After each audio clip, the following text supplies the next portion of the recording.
Monsieur le représentant du Nord Grand, je ne sais pas s'il est toujours là. Monsieur le secrétaire général de l'Union d'associations musulmanes de Seine-Saint-Denis, Jérémy, mesdames et messieurs les élus, parce qu'il y a des élus, mesdames, messieurs, les chers amis. Je tiens tout d'abord à vous remercier pour le chaleureux accueil que vous m'avez réservé ce soir.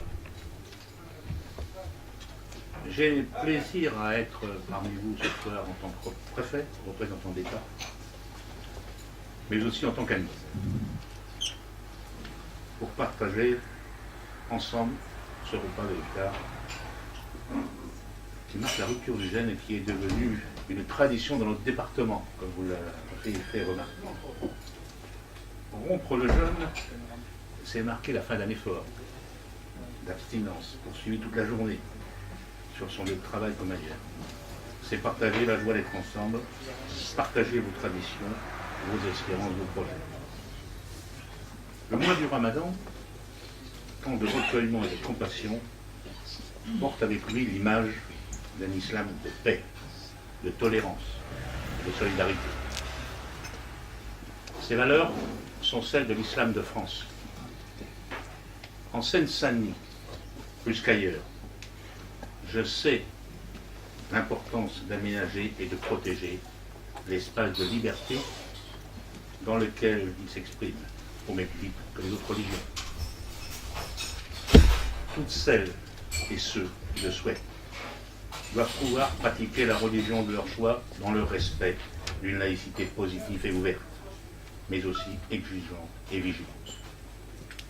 Vous pouvez compter sur moi. Vous pouvez compter, on a dit monsieur le secrétaire général, n'importe quel jour ouvert. C'est bien enregistré les différents messages que vous m'avez passés ce soir. Mais je voudrais surtout vous dire que le président de la République, sachant que je me rendais auprès de vous ce soir, m'a chargé de vous transmettre son message. Je vais vous dire. À la veille de la fête d'Aïd el-Fitr, qui marquera la fin du Ramadan, je tiens à saluer tous les musulmans de France. Le mois qui vient de s'écouler a été pour vous un temps d'effort, de patience et de réflexion spirituelle. Mais si le Ramadan constitue d'abord un retour sur soi, il n'est en rien un repli sur soi. Bien au contraire, il est même une invitation au dialogue, au respect et au partage. Il est à l'image de l'islam de France d'aujourd'hui, un islam de paix, de tolérance et de solidarité.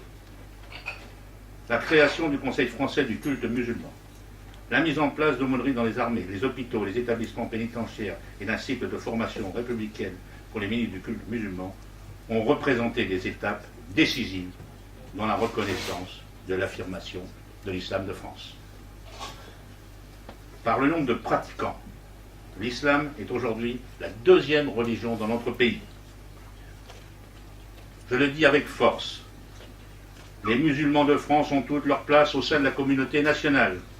Cette communauté nationale qui, parce qu'elle transcende nos différences, fonde notre destin partagé au-delà des croyances et des convictions de chacun.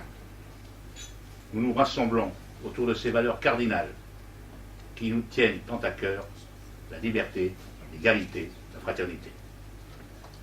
La laïcité, qui est au cœur du pacte républicain, n'est pas la négation du fait religieux, elle est la reconnaissance par l'État de l'égale dignité des religions.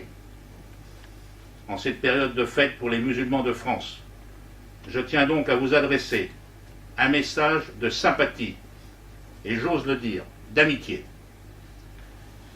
De la même manière que je combats avec force le fanatisme sous toutes ses formes, le communautarisme qui ne respecte ni nos lois ni nos valeurs, je suis, sachez-le, profondément déterminé à garantir le droit de tous les Français à exercer leur culte en toute liberté et en toute dignité.